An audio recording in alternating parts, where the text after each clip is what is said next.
Good morning, ladies and gentlemen. Where did he come from? We're going to start a few minutes earlier than we normally do. Boy, I don't ever use a microphone. I don't know how to do this. We're going to start a few minutes earlier than normal because we have a new day today, a new system, and of course then we have our speaker for the day. Actually sitting down here and staring up at you, if I can paraphrase the American singer Bertie Higgins, I'd like to measure my happiness, but I have nothing I can compare it to. Because I've never seen a Creative Mornings with this kind of crowd before. So I really appreciate it, I really thank you, and it's all because of Jon.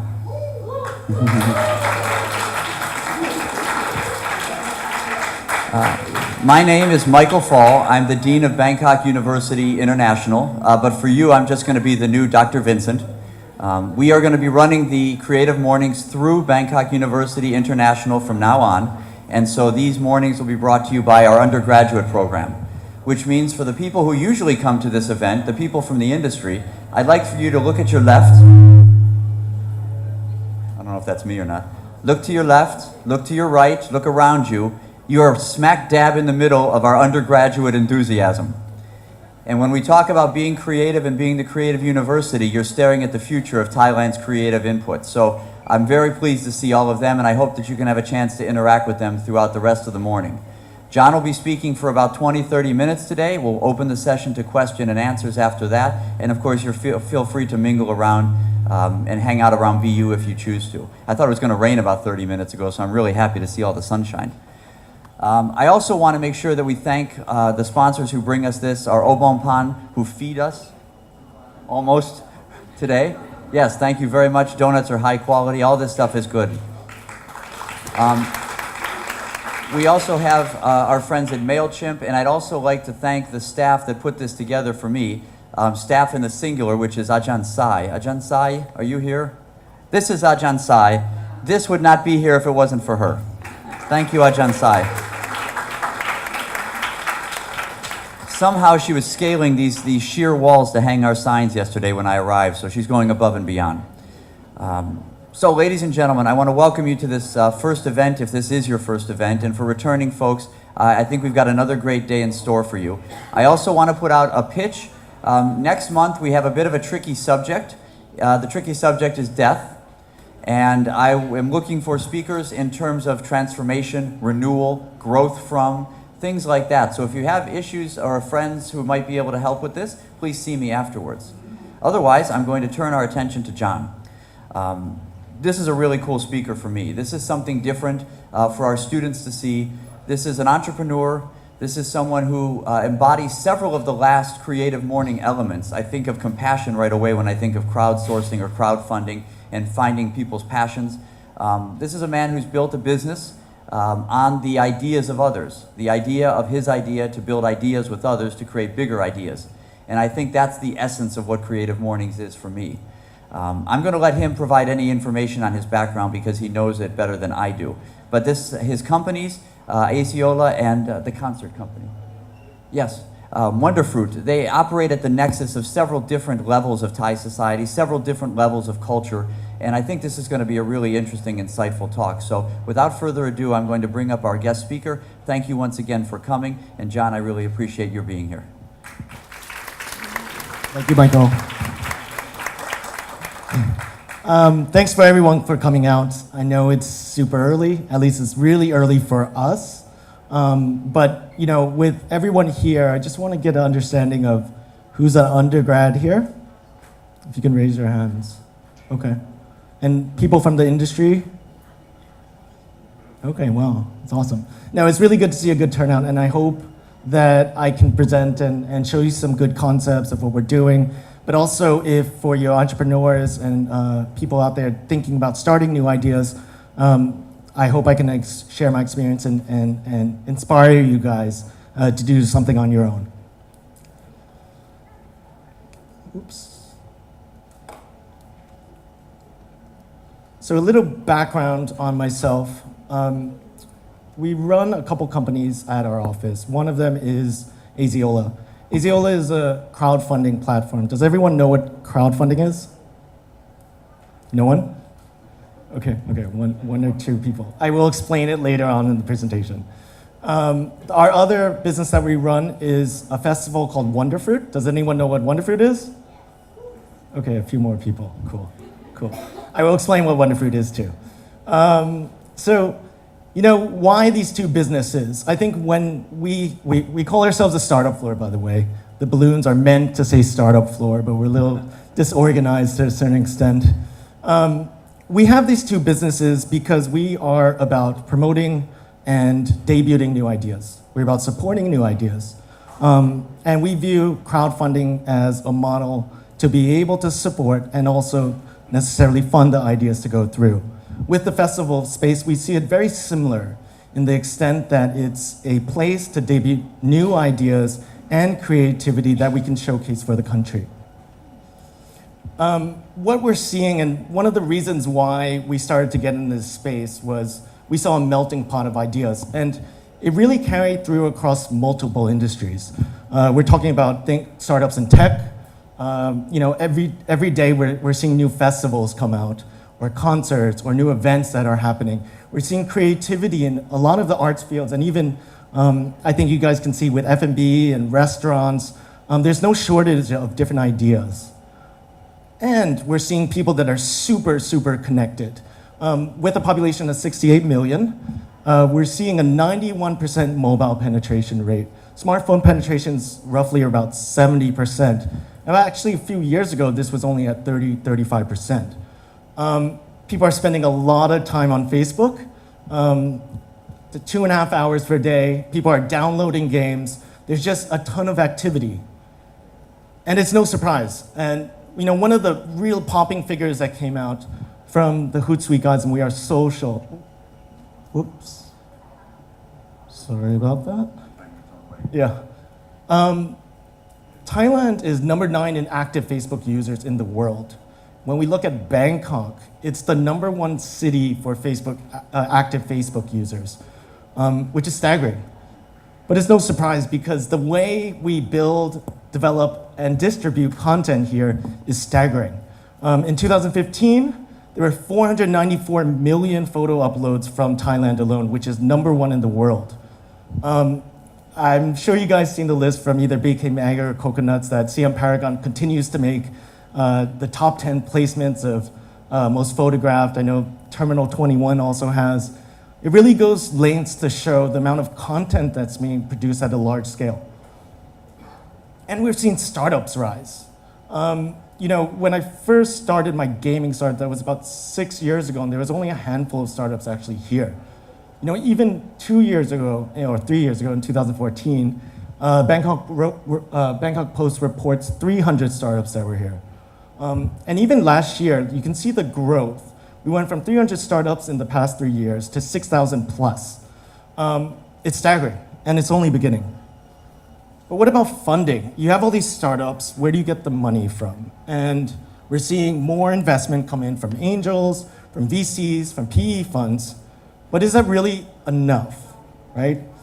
And what happens to everyone else? What happens to musicians? What happens to artists? What happens to creative thinkers? What happens to NGOs, community-driven guys? Specifically events, how do you get sponsorships? Or even traditional businesses that are bricks and mortar and retail. And a lot of these thoughts are saying, oh yeah, we're getting all these new investments, we're getting new funds to support these ideas. But what if you're a startup that doesn't have access to this? So we wanted to look at it, and one of our major partners is KBank. And I think one number that really stuck out was they said 70 to 90% of bank loans get rejected. If you don't go for a bank, and actually 20 to 25% of millennials don't even think of a bank as a funding option for their idea, where do you go, right? And we found that fundraising on all different levels across all different verticals is super, super difficult. So we wanted to level the playing field. We wanted to give access to people who have really good ideas, but don't have access to funding. And that's why we started Aziola. So one of the reasons was that we looked at crowdfunding as the natural model to do this. Crowdfunding, by definition, It's the practice of funding a project or venture by raising many small amounts of money from a large number of people, typically via the internet. For most of you guys who don't know what crowdfunding is, there's basic fundamental elements towards a crowdfunding campaign. One of the big things is that you have to have a target, you have to have a goal set in mind.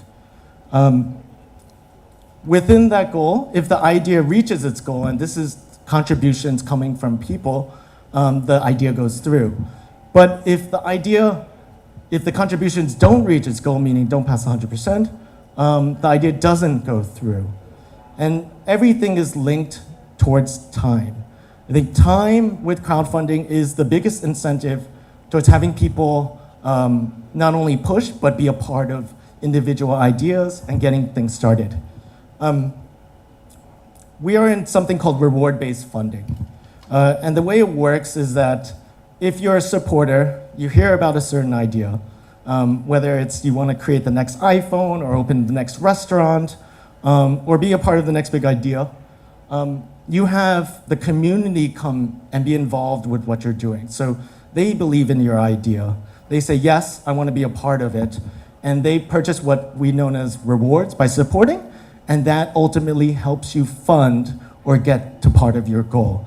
So how would that work like? What are you buying?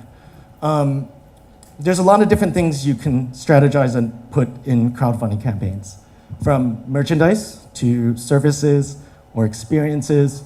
We had a campaign with Titanium, who did a VIP club tour where they take them out to bars with unlimited drinking for 10,000 baht.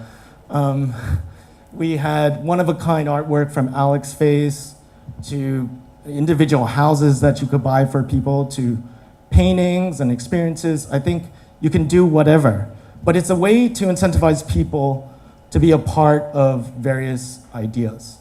And with the way we look at crowdfunding or being part of ideas, and why crowdfunding is so important, is that it includes everyone.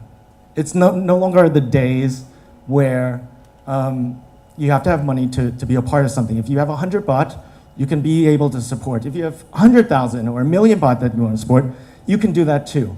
And we believe in the democratization of fundraising. So everyone is included and everyone is a part of these individual ideas.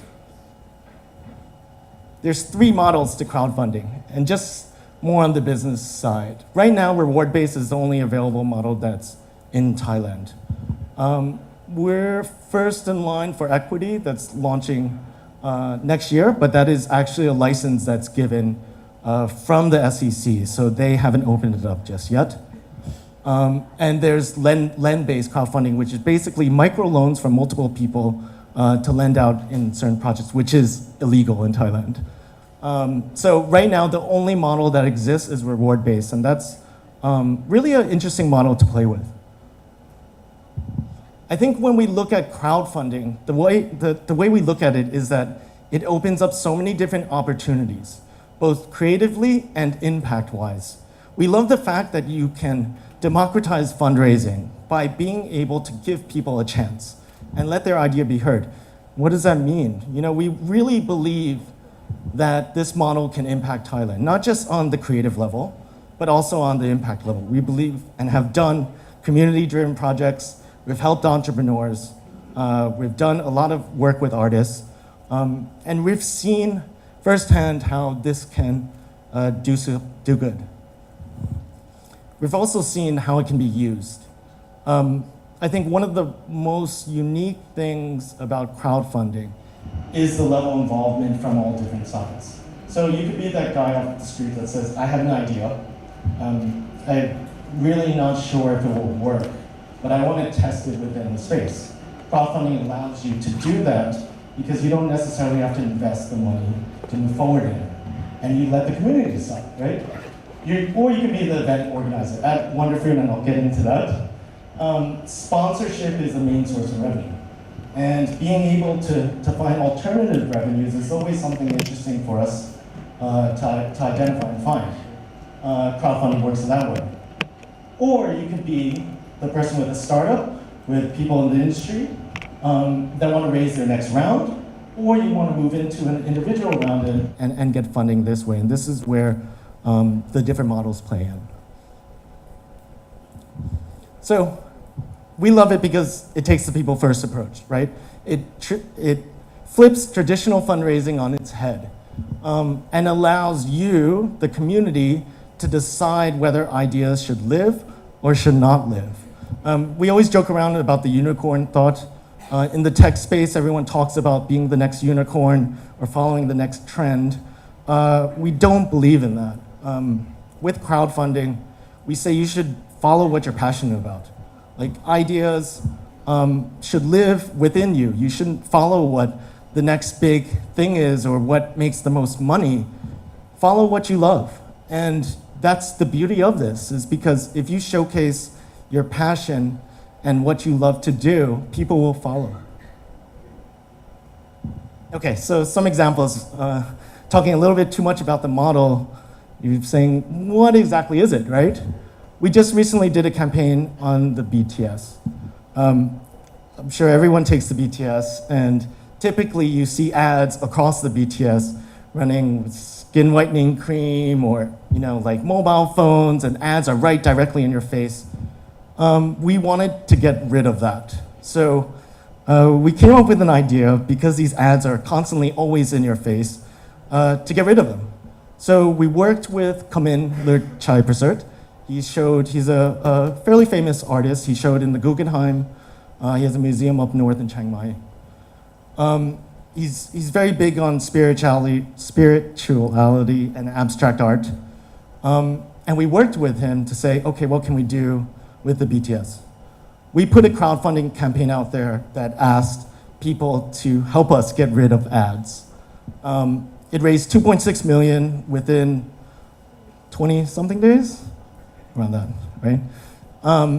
It skyrocketed. Some people liked what he did, some people didn't like what he did, but people stood for the concept of believing in doing things differently. You don't necessarily look at BTS as a place to have an art gallery.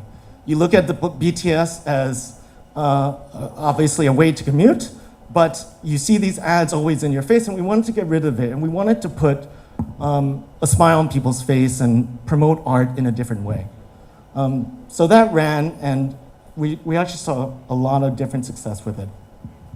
The other item that crowdfunding can be used for is doing things in need. Does everyone know what Nielsen Hayes Library? Okay, cool.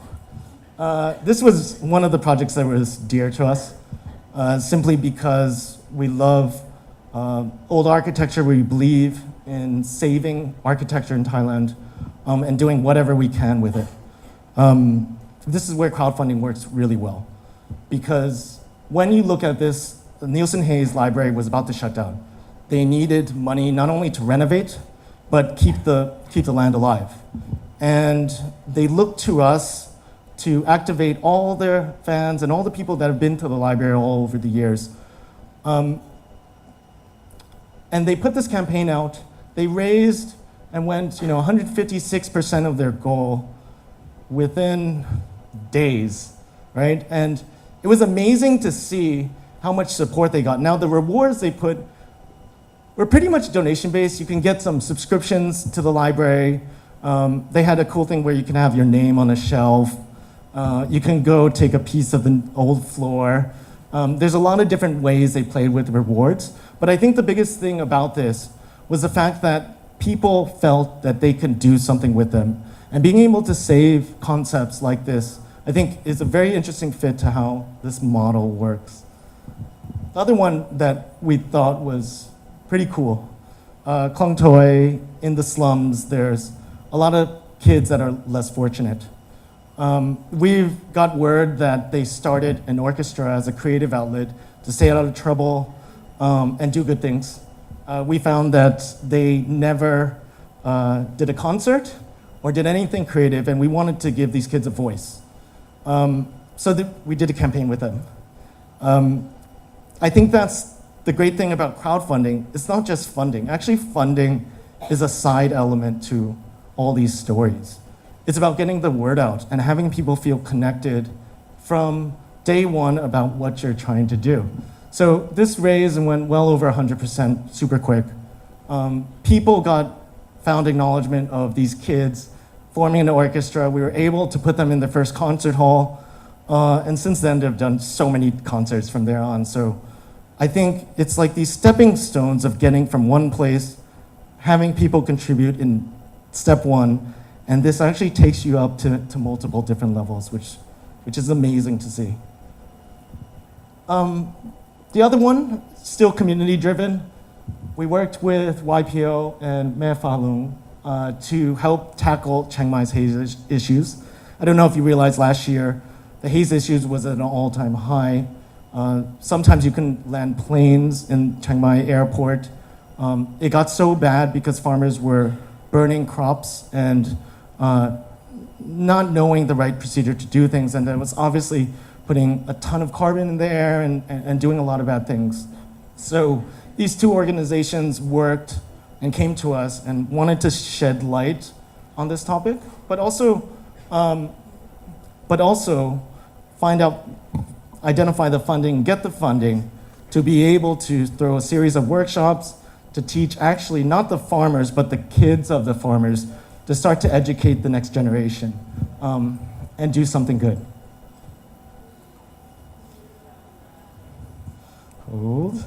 Okay. And we've done a ton of other projects.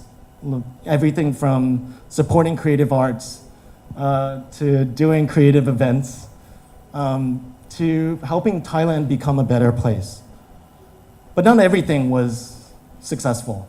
I think with crowdfunding, there's the ones that go through and pass 100%, and there's the ones that don't. And the ones that don't, we say, that's okay. We embrace failure with our platform, and we don't even look at it as failure.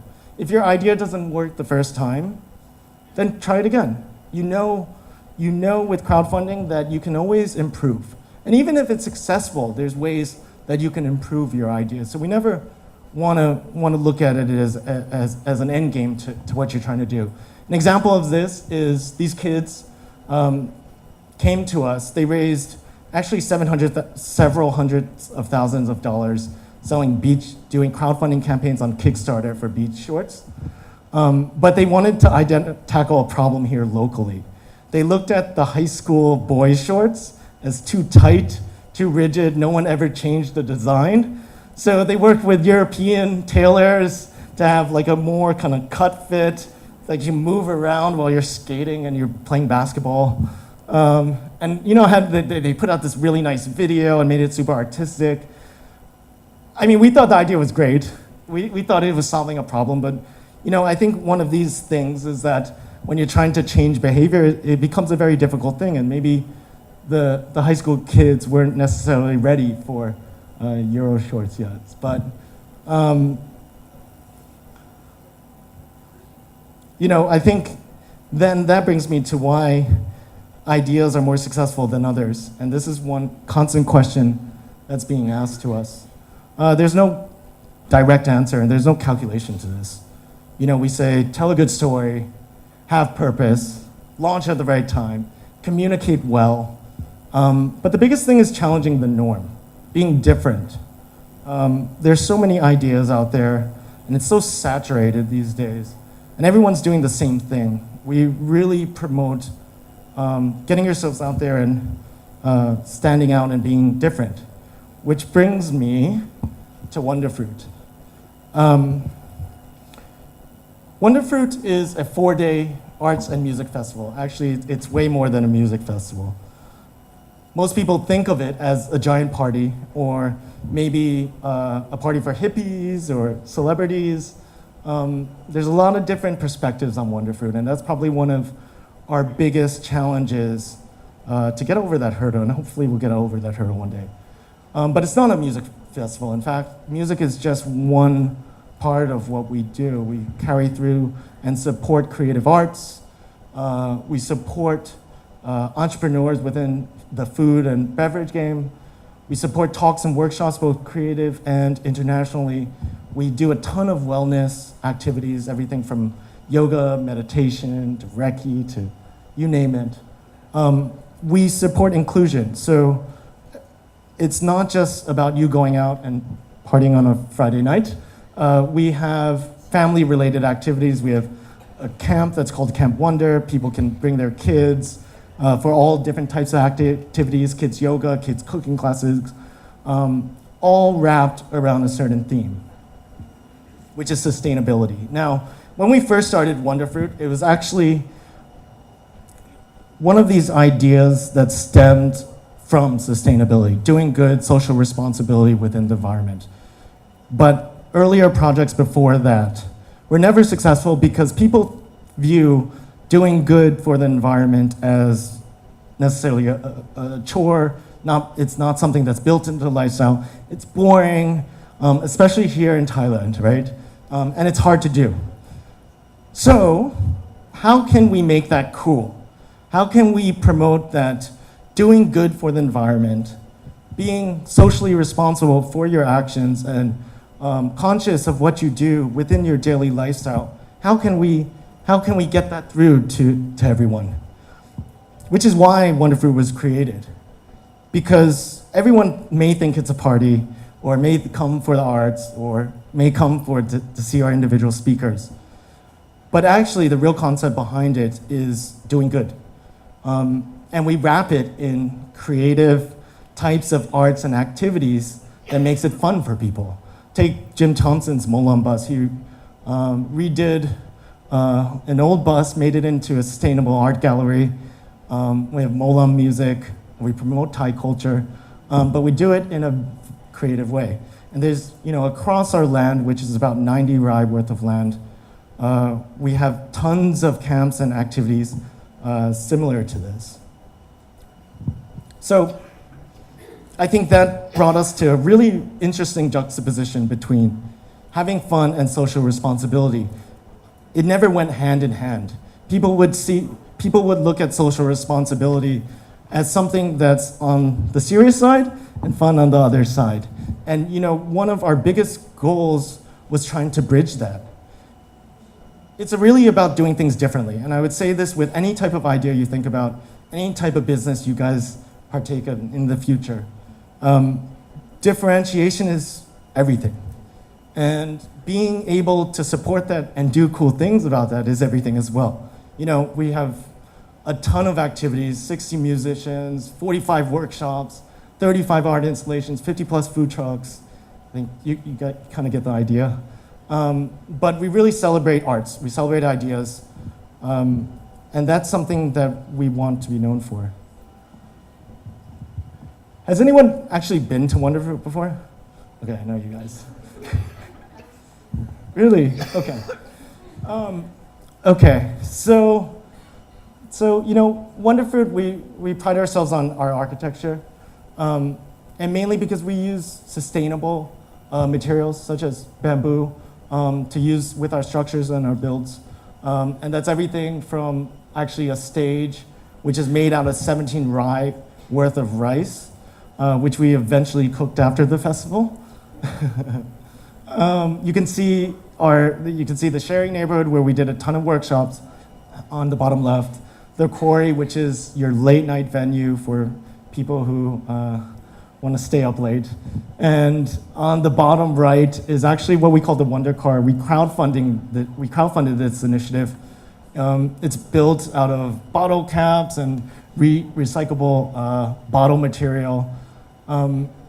This was an interesting one because we were able to get funding for individual art pieces. And for you artists and creative people out there, it's certainly an avenue to do cool things. I think with whatever idea you do, it's important to back it up. We have zero plastics on site. We filtrate our own water. We enforce that everyone uses plant-based culinary ware. This is all things built into our culture and what we do and what we stand for.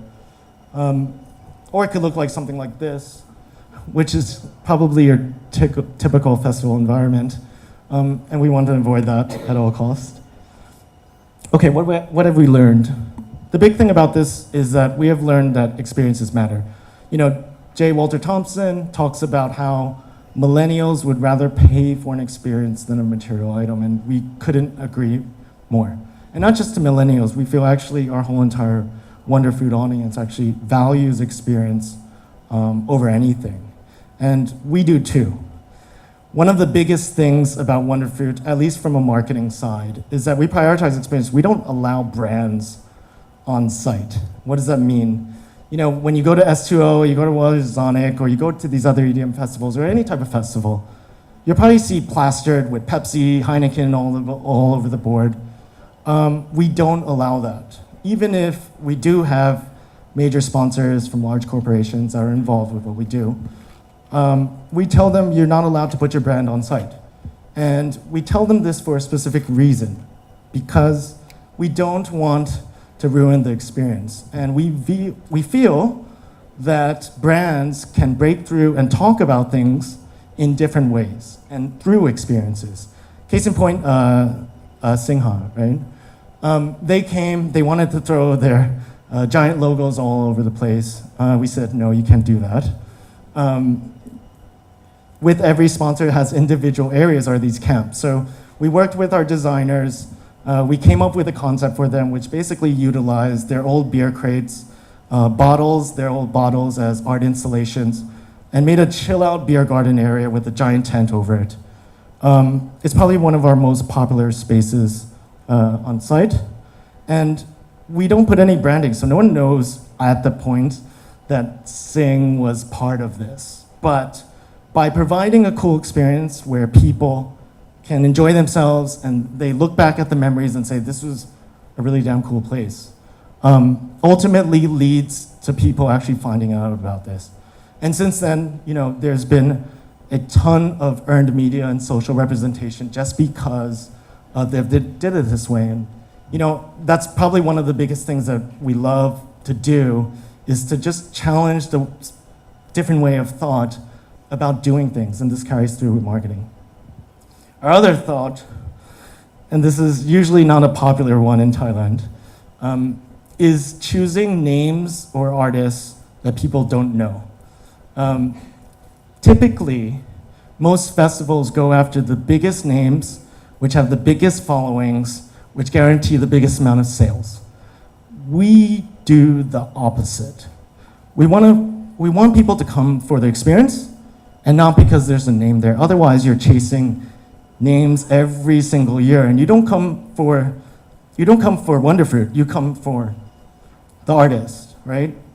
We want to be positioned like TED like this. You know, I don't know if you guys know this, but the main TED conference doesn't release the lineup until one day before, but they sell out months before, just simply on the fact that it's TED.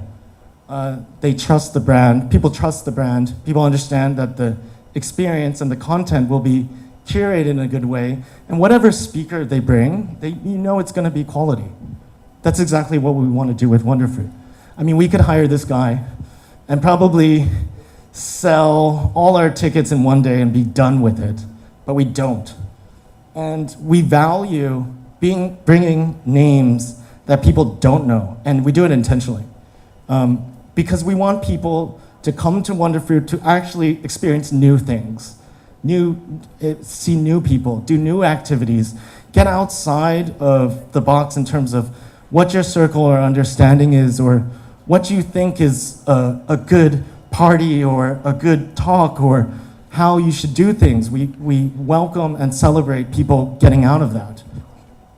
So we have guys like this, we have the guys like the most famous artist, which probably is not the most famous artist, and he does works where he bridges technology and artwork, does mass murals in LA, and you know, recently he worked with a body of various hackers in San Francisco and created an AI system to create giant murals that people like.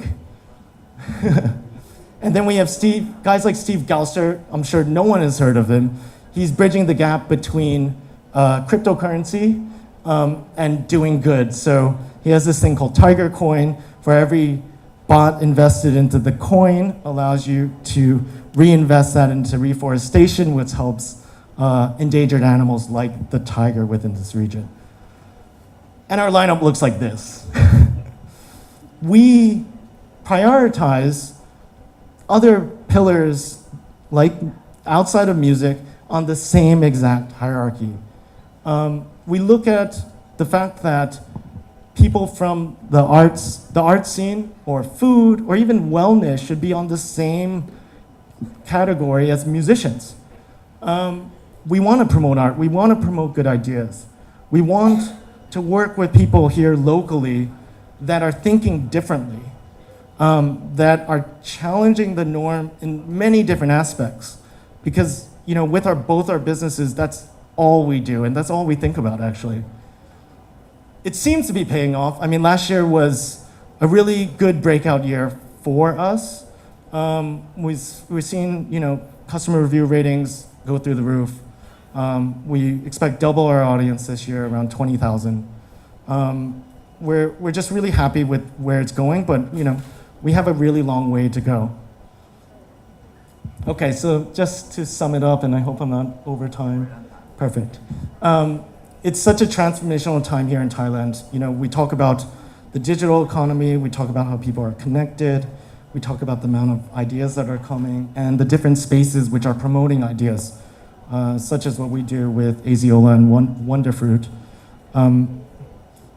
It's a really good time, and, you know, for us, we just hope that we can inspire you guys, whether it's the ideas on our platform or what we're doing on the festival level, to help celebrate your ideas and do something good as well with us.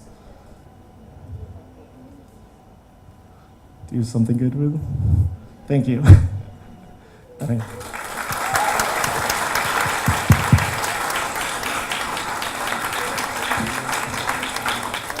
Thank you very much, Jon. I'm going to have you keep next. We're going to do some questions. We have a little bit of time, about a half hour for Q&A, and then there's a few announcements that I have to make. I see some hands going up, so I'm going to put this microphone, and we're going to crowd surf it. That's okay. I need you to have that one. And then, but I'm going to start out as we try to get the microphone up there. Please, Jon, who is Calvin Harris? I live in 1986. I don't know what you're talking about. Can we send this back? There's a couple of gentlemen back here. Yeah, I'm sorry. First of all, as a Thai person, thank you very much. I appreciate that you support Thai culture and trying to promote it in a better way and trying to actually inspire that. It's really inspiring. My question is that I'm very sure you face a lot of difficulties. What you find is the most difficult when you run the fundraising or something like that, and how did you solve that problem? I think the fundraising challenge will differ from company to company or idea to idea. The biggest challenge we find in crowdfunding, and we've been seeing lately, is actually the communication, the sharing bit. Momentum is everything with crowdfunding. So if you're able to get to 10%, you're likely to get to 20%. If you get to 20%, you're likely to get to 50. 50, get to 70. And we've seen all our ideas that basically hit 50% or 60, get to 100. But in order to get that momentum, it's about being able to get your idea out there. So, you know, we say we use our channels, but also the strongest channels are within your own personal network, and being able to communicate it in that way. You could have a great campaign story, you can have everything lined up on the page, but if people don't see it, you don't necessarily get the traction. So just to answer your question, what we find the biggest gap is to get people on board, and that's actually coming from the creator side of things. Yeah, no problem. So, good morning, thank you for your speech. So, talking about your startup, Aziola, Okay. what makes it different than things such as Kickstarter? And then second things, when I read your background, you were experienced in technology with UX and then Yes. IBM technology, and also you are a startup means like you must have like something that has to do with investing. And currently we know things such as blockchain. Blockchain means like cryptocurrencies. On this matter, I am talking about Bitcoin. A lot of people cannot really predict the Bitcoin price. It goes like very volatile. Last month, the Central Bank of China announced the banning of Bitcoin on their country, and then suddenly the Bitcoin price dropped like a frenzy. And now bounce back again to like more than $5,000 per Bitcoin. As a technology engineer and as a businessman as well, what's your current thoughts about Bitcoin? What's your analysis about it? Thank you. Cool. A lot of questions there. I'll answer the first one, and this is actually a commonly asked question that we get. What makes you different from Kickstarter? We view Kickstarter as more of as it turned into a very pre-ordered e-commerce system. I think the biggest difference from what we do versus them is we are only focused on local thought. We support local entrepreneurs. We only support Thai-based ideas that are doing things for Thai-based things. We also don't necessarily just go on e-commerce that says, hey, I want to sell the new phone or I want to sell the new gadget. I feel that's the way Kickstarter has kind of moved in the last coming years. We are focused primarily on creative impact and actually supporting ideas that have purpose and do things in Thailand, but do it creatively. And I think this is one of the biggest factors that we see, is that if you put necessarily any one of our campaigns on Kickstarter, you probably wouldn't get traction because they're so locally focused. They're focused on what you're doing here, the people that actually are influenced here, and we find relevance in that. So the local versus global thought is something that we hang on and differentiate from. Blockchain, okay. So that's interesting you brought it up because we are actually going to be ICOing a coin during Wonderfruit. We are working with, I don't know if you know the trading app Like. Basically, we're very much crypto fans. We actually are doing a blockchain pavilion at Wonderfruit, but I didn't know everyone's into crypto, so I didn't even touch on that. The way of view blockchain is, it's here. Like blockchain and Bitcoin necessarily, there's a lot of different ways that can do this in terms of the distributed ledger and how you decentralize the database. But we view crypto in a very different way. Crypto right now is just a currency that people trade and make money on, right? We view it that we want to get out of that space. So we created this thing called a tree coin that for every bot invested, we will plant a tree in the rainforest. And you act as a coin, which you can actually later invest it. So during Wonderfruit, at the blockchain pavilion, with the giant tree on it, you will be able to buy, trade, and do things around our new tree coin. And hopefully, given the volume that we have at Wonderfruit, we plan to ICO it. But this is the way it's good you brought that up because this is kind of the creative way we look at things. People look at blockchain as this infrastructure, and they look at Bitcoin or Ether or whatever it is, Neo, OMG, as ways to make money. We want to pair things together and do good. And this is where we take crypto and we actually do some good out of it by planting trees. And we'll see how that goes in the future. Okay, thank you. Awesome, thank you.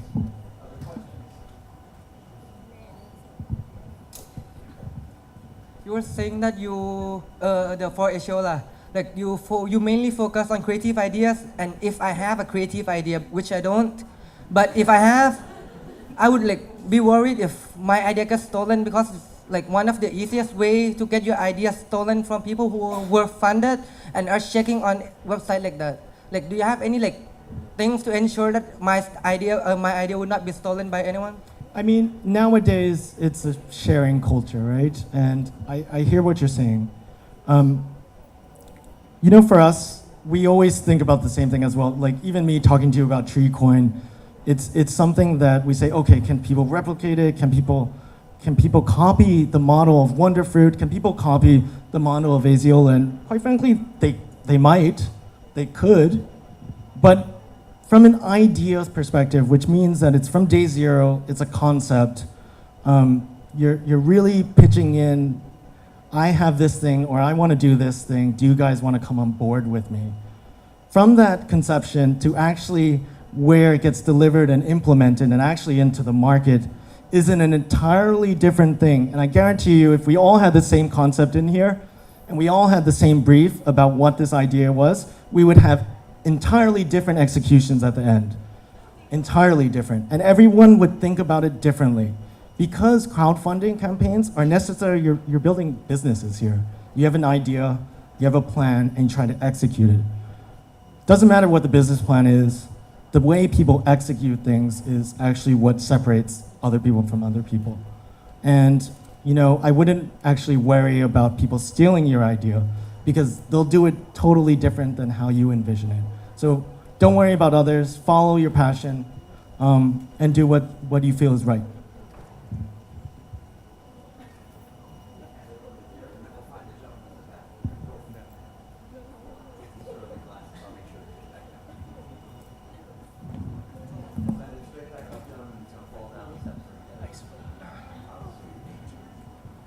Hey. So I was just wondering, with Wonderfruit, in comparison with maybe other, festival groups that have been popping up around the world, maybe like Coachella, for example. I just want to ask, in terms of systems, business systems, how long and how sustainable would you say Wonderfruit will be in the long-term aspect? Yeah. I think we view ourselves as Wonderfruit as merely a platform to push our sustainability thought and wrap it in a fun and creative way. It's a festival, and we view the physical space as a way to debut these types of ideas. Will it continuously stay that way? Probably not. We view a festival as one arm of our larger picture, moving towards media, moving towards content creation, doing things that are not just necessarily tied to the 4 days is really, really important. But the festival game is very competitive. Actually, we talk with the Coachella guys all the time. And there can only be one Coachella in the US, they tell us. There can only be one Coachella in Asia, right? We don't view ourselves as Coachella, just to level set, because we're not just music. But I think in order for longevity and scalability for the festival space, you have to be thinking on outside boxes. And that really means what can be done for the rest of the 361 years that you're not operating, right? And we talk about multiple events. We talk about creating our own media platform and company. There are a lot of things in the works. But we view this as the first stepping stone towards getting towards a larger picture. Thank you. Thank you very much.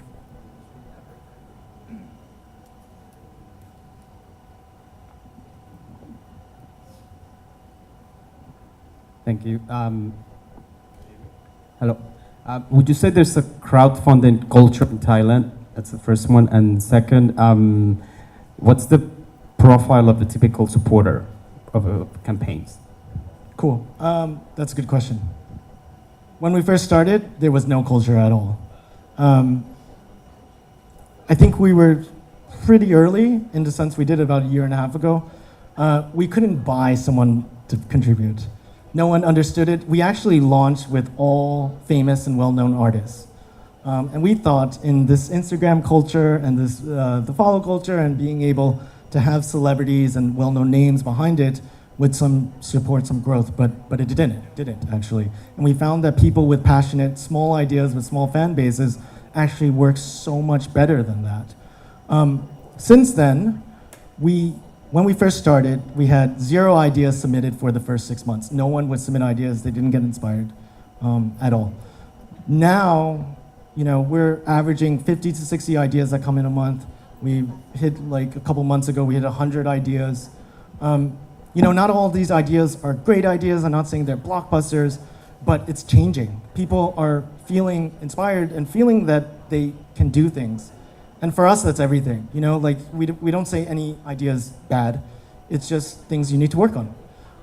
And we encourage all these ideas. And just the fact that we see so much input coming in is a really good sign for us to say we're on the right path. But are we there? No, I think we're probably about 3 to 4 years from actually being critically accepted and having a reputation and getting it down the line for the masses to use. But we believe the culture is on the right pace. What was your second question? Sorry, I forget. What's the profile of the typical supporter Sure. of campaigns? So basically, when we talk about demographics, we're talking around the 18 to 44 range, with a sweet spot within 18 and 34. we typically have skewed a little bit more female than males. Everyone spends their time on mobile devices these days. So, and when we talk about product and UX and design, everything is catered towards that. Behavioral wise, on our platform, we have a really high transaction rate.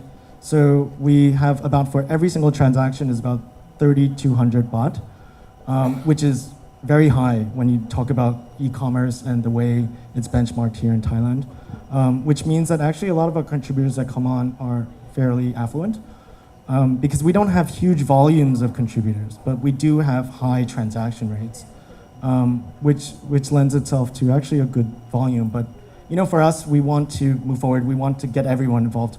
We don't believe that, you should spend 3,000 baht or 2,000 baht on a single transaction. You should spend 100 baht or 50 baht if you want to. We want everyone to be included, and we don't care what price we get it at. We want to have people feel they can support, and our ultimate goal is to have creators feel that they can actually do something out of it.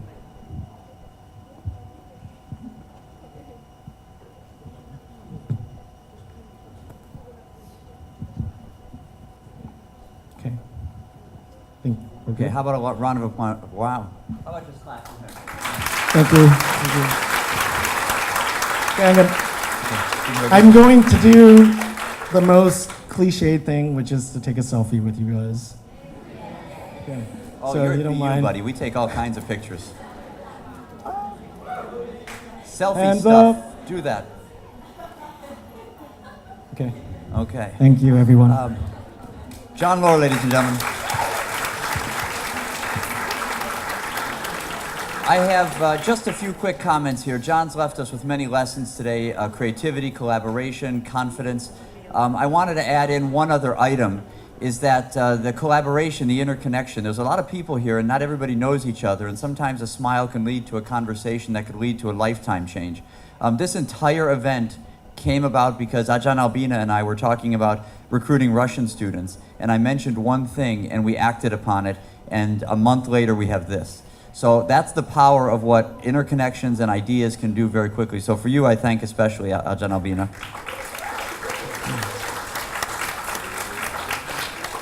I thank your team, John, for all of this, and Ajahn Jieb wanted me to remind the students that for those of you who have the diamond stamp option, they'll be available over there in the corner, right?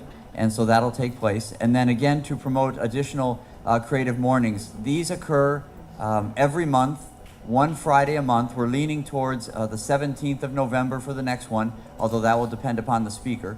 But you are always welcome, always invited to come back to these events when they suit you, both for our industry personnel and for our students. And then lastly, you mentioned about skewing towards women. Just as a little piece of support, I study sports in the natural environment, and data that we have from American collegiate sport shows that women tend to be more engaged with sport and sustainability initiatives than men. So there's something happening here, but what it is ain't exactly clear, but there's something going on. So I think we're gonna have a gift for John, so a second round of welcomes, and then we're gonna take a few pictures, I believe.